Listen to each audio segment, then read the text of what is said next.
दोस्तों उत्तराखंड के गढ़वाल हिमालय के बीच एक ऐसा मंदिर है जहां पहुंचते ही लगता है जैसे धरती और आसमान एक हो गए हों। ये है सुरकंडा देवी टेम्पल, जो समुद्र तल से लगभग 2756 मीटर यानी 9000 फीट की ऊंचाई पर स्थित है। और सबसे खास बात, ये सिर्फ एक मंदिर नहीं है, ये भारत के 51 शक्तिपीठों में से एक पवित्र शक्तिपीठ माना जाता है।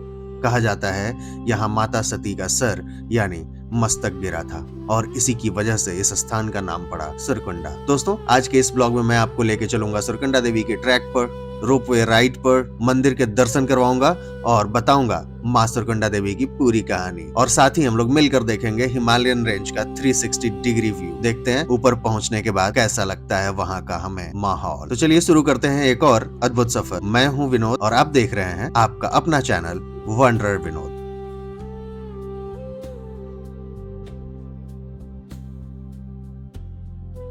और ये इधर कनाताल की तरफ बढ़ने पे माता का मंदिर है। तो कनाताल और धनौल्टी के बीच में है सुरकंडा माता मंदिर। लोकेशन बहुत ही प्यारी है, तो आना तो बनता है। और इस जगह का नाम है कद्दू खाल।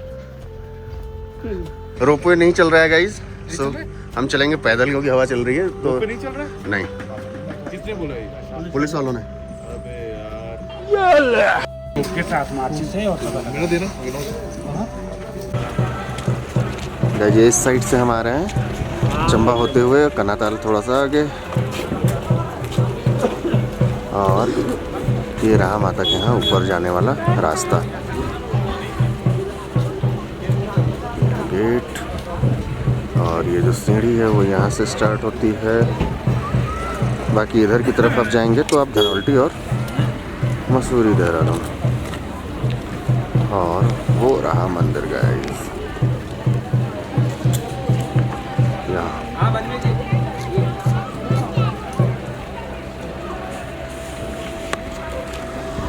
गाइस अभी हम हैं यहाँ खड़े और इन सीढ़ियों से होते हुए हम जाएंगे क्योंकि रोपवे है आज बंद। जय माता दी।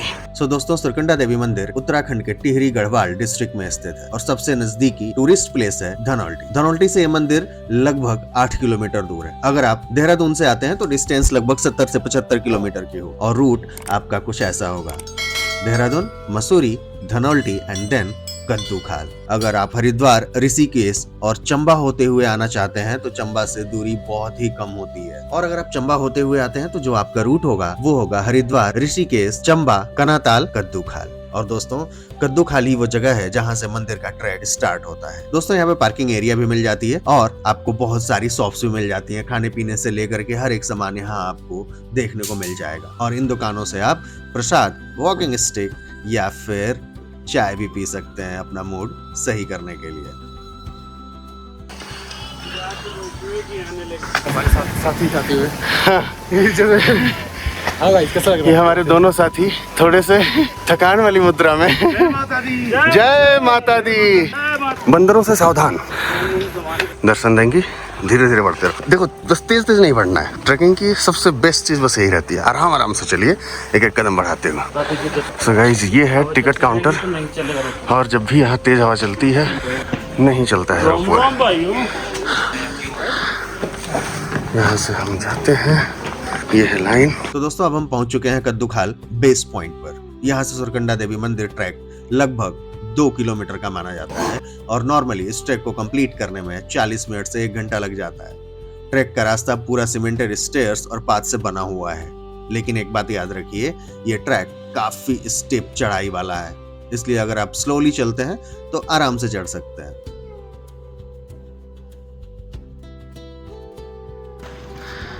ये है रोपवे, ये निकलता है ऐसे वो वहाँ माता रानी के पास तक, ऐसे ऐसे ऐसे ऐसे यहाँ जाता है। और वहाँ है बहुत सारे बंदर, तो जब भी आइए फ़ोन वगैरह बचाइए। बाकी इस ट्रैक का सबसे ब्यूटीफुल पार्ट है यहाँ का देवदार और ओक के जंगल, जहाँ से फ्रेश हवा आती है और हर टर्न पर एक नया व्यू पॉइंट मिलता है। जब आप ऊपर चढ़ते हैं तो नीचे के वैली व्यूज और सामने के पहाड़ धीरे धीरे और ज्यादा खूबसूरत लगने लगते हैं। अगर आप यहाँ तक ट्रैक करने आए हैं तो कुछ इंपॉर्टेंट चीजें याद रखिएगा। कम से कम 1 लीटर पानी अपने पास जरूर रखिएगा, ट्रैकिंग शूज जरूर पहनिएगा और मानसून में ट्रैक अवॉइड कीजिएगा। और इस ट्रैक को करने में आप जितना स्लो पेस में चलेंगे, ट्रस्ट में आपके लिए उतना ही इजी होने वाला है ये ट्रैक। और दोस्तों, अगर आप ट्रैक नहीं करना चाहते हैं तो सुरकंडा देवी मंदिर पहुंचने का एक और ऑप्शन है, और वो है रोपवे। ये रोपवे लगभग 500 मीटर लंबा है और सिर्फ 5 से 10 मिनट में आपको मंदिर तक पहुंचा देता है। इस रोपवे को 2022 में स्टार्ट किया गया था और एक केबिन में 6 लोग बैठ सकते हैं। यहाँ का जो टिकट प्राइस है वो लगभग 200 के आसपास होता है। ये शॉर्टकट भी है क्या? मैं ले लूं? भाई नहीं, रहने दो, ये लोग नहीं चढ़ पाएंगे।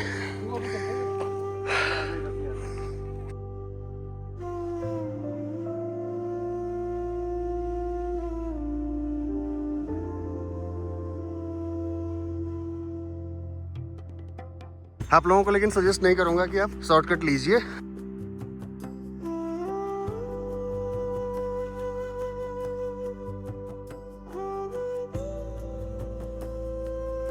मेन रूट ये है, इसमें आपको पानी वगैरह सब मिलता रहेगा।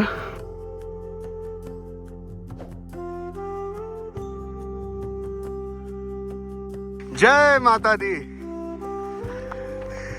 हर हर महादेव। दोस्तों, अगर आप फैमिली के साथ जा रहे हैं और अगर आप सिर्फ रोपवे से मंदिर तक जाना चाहते हैं तो एक बार आप ट्रैक स्टार्ट करने से पहले या मंदिर दर्शन के लिए अपने होटल से निकलने से पहले एक बार आप जरूर कंफर्म कर लीजिएगा वहां नीचे के लोकल लोगों से या रोपवे में जाकर के, रोपवे सेंटर में, कि रोपवे चल रहा है या नहीं। क्योंकि कई बार बहुत तेज अगर हवा चल रही होती है तो रोपवे को बंद कर दिया जाता है, बट जैसे ही हवा कम होती है रोपवे स्टार्ट जरूर होता है।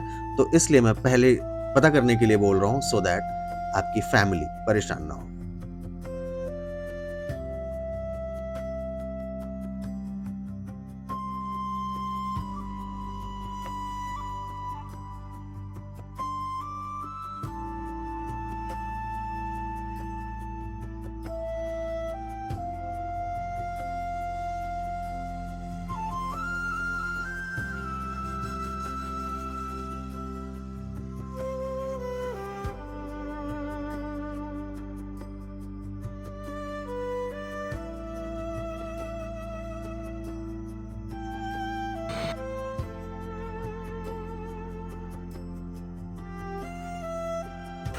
ऊपर भीड़ है क्या मैम? नहीं। जय माता दी। दोस्तों, सुरकंडा देवी तक पहुंचने के लिए जो ट्रैक है वो भी अपने आप में एक कहानी रखता है। लोकल लोग बताते हैं कि कई बार ऐसे यात्री भी यहाँ आए जो थक कर बीच रास्ते में रुक गए और उन्हें लगने लगा कि वो मंदिर तक नहीं पहुंच पाएंगे। लेकिन अजीब बात यह है कि कुछ देर बाद उन्हें ऐसा महसूस होता है कि जैसे कोई अनोखी शक्ति उन्हें आगे बढ़ने की हिम्मत दे रही हो। और जब वो ऊपर मंदिर तक पहुंचते हैं तो कहते हैं ये सब माँ सुरकंडा की कृपा थी। एक और रोचक बात जो यहाँ के लोग बताते हैं, कहते हैं कि जब मौसम बिल्कुल साफ होता है तो सुरकंडा देवी मंदिर से हिमालय की बहुत ही ऊंची चोटियां दिखाई देती हैं। और लोग मानते हैं कि ये सिर्फ नजारा नहीं बल्कि माता का आशीर्वाद है, क्योंकि हिमालय को देवताओं का घर माना जाता है और उन्हें यहाँ से देख पाना एक पवित्र अनुभव माना जाता है।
ऑलमोस्ट हाफ से ज़्यादा दूरी हम लोग कवर कर चुके हैं। हमारे दो सहपाठी नीचे रह गए, बाकी मैं और विवेक तो पहुंच चुके हैं। आधे से ज़्यादा हो रखा है हालांकि, बट हम खुद को आधा बता रहे हैं ताकि हमें ज़्यादा ना लगे। और बिल्कुल स्टिफ चढ़ाई है, तो आप जब भी आइए पानी ज़रूर लेकर के आइए। साथ में बोलिए जय माता दी। और जय माता दी बोलते हुए आइए, आपकी एनर्जी बरकरार रहेगी। यहाँ से व्यू बहुत ही शानदार है। तो मुझे नीचे पुलिस वाले ने बताया कि आज हिमालय का दर्शन बहुत अच्छा हो रहा है। हाँ, ऑलमोस्ट क्या है ही, अभी तो ऊपर चल के मुझे करना है पूजा और फिर नीचे जाके खाएंगे कुछ गाइस। प्रेम से बोलो जय माता दी। सांस फूलती है गाइस। अच्छा ठीक है। गला भी सूखता है। काल में भैया ऊपर भीड़ नहीं ना, भीड़ बा जय बात। बस 1 2 तीसरे पे आ गए। गुड। पहली बार लग रहा है कि थोड़ा हम सपाट चल रहे हैं। चल नहीं रहे हैं, लग रहा है। पहाड़ों को गंदा ना करें गाइस, डस्टबिन ही यूज करें। वो भी किसी ने जला दिया। रोपवे चल गया, हालांकि हवा तो तेज चल ही रही है। टेस्टिंग कर रहे हैं। हाँ, टेस्टिंग ही चल रही होगी। जय बजरंगबली, हर हर महादेव। अंकल जी फिर हमसे आगे आके बैठे हुए हैं। अब इसकी सिर्फ टेस्टिंग चल रही है, अभी तक इन लोगों ने किसी को बिठाया नहीं है। कल के लिए आज पृथ्वी बचाओ भाई।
आज फाइनली मंदिर के पास आ गए। ये रहा मंदिर, बस पहुंचने वाले हैं। 1 कदम और बस ये वाली सीढ़ी, और ये रहा यहाँ का रोपवे। ये नहीं, ये विवेक गुप्ता है। ये रहा रोपवे वाला। रोम रोम भाइयों। जय बात। अंकल जी पहले पहुंच गए हमसे। जय माता दी अंकल जी। ये जूते निकाल दिए गए हैं वहाँ, और अब हम यहाँ से ऊपर माता के मंदिर की तरफ बढ़ते हुए।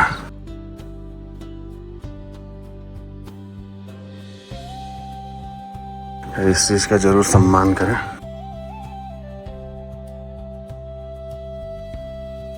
जय माता दी।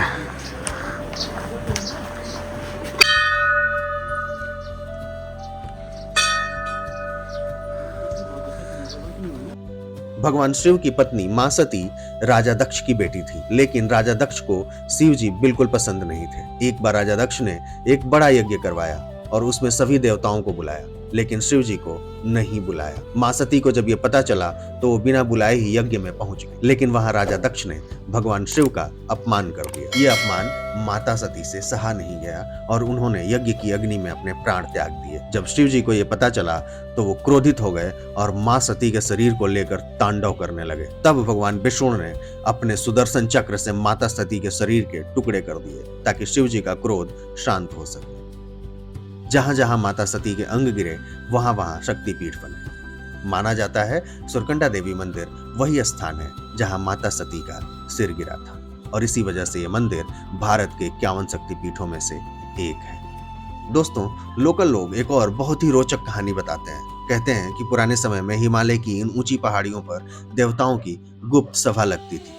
जब भी देवता किसी बड़े फैसले के लिए मिलते तो वो इसी पहाड़ पर इकट्ठा होते थे, इसलिए इस जगह को देव शक्ति का केंद्र माना जाता है। कई पुराने पंडित और साधु भी बताते हैं कि समय समय पर कभी यहाँ घंटी की आवाज और शंख की धुन सुनाई देती है और लोग मानते हैं कि वो आवाज किसी इंसान की नहीं बल्कि देवताओं की सभा की निशानी है।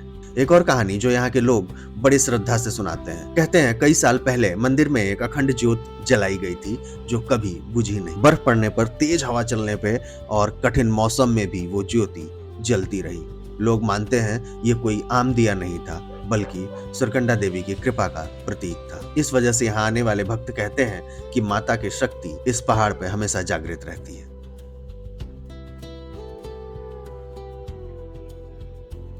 दोस्तों, मंदिर का आर्किटेक्चर काफी यूनिक है। यहाँ मां सुरकंडा देवी की मूर्ति स्थापित है और मंदिर के अंदर एक बहुत ही पावरफुल स्पिरिचुअल एनर्जी फील होती है। एंड ट्रस्ट मी, जब आप वहां जाएंगे खुद दर्शन करने तो आपको ये फील 100% होगा। रोज सुबह और शाम यहाँ आरती और भजन होते हैं और नवरात्रि के समय यहाँ हजारों भक्त दर्शन के लिए आते हैं। सुरकंडा देवी मंदिर आने का बेस्ट टाइम है मार्च से लेकर के जून तक और सितंबर से नवंबर तक। हालांकि विंटर में यहाँ हेवी स्नोफॉल भी होता है और वो इस जगह को और भी मैजिकल बना देता है। दोस्तों, सुरकंडा देवी मंदिर सिर्फ एक मंदिर नहीं, ये एक ऐसी जगह है जहां पहुंचकर आपको नेचर, स्पिरिचुअलिटी और हिमालय की शक्ति एक साथ महसूस होती है।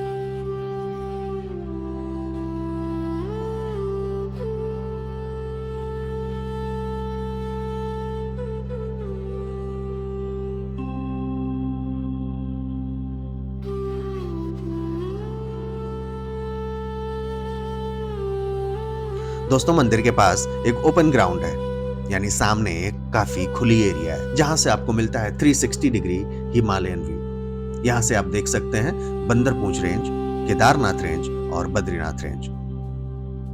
लेकिन उसके साथ साथ जो नीचे की वैली का नजारा होता है वो देखने लायक होता है गाइस।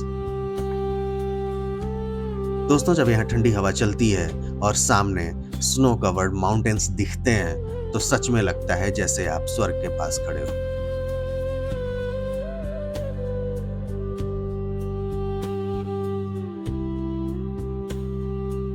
दोस्तों, सुरकंडा देवी मंदिर सिर्फ एक मंदिर नहीं बल्कि कहानियों, आस्था और देव शक्ति से भरी हुई एक पवित्र जगह है। अगर आप उत्तराखंड आते हैं तो सुरकंडा देवी मंदिर का दर्शन जरूर कीजिएगा और अगर आपको ये ब्लॉग पसंद आए तो चैनल को सब्सक्राइब जरूर कर लीजिएगा। मैं हूं विनोद और आप देख रहे हैं वंडरर विनोद। मिलते हैं अगले सफर में। जय माता दी।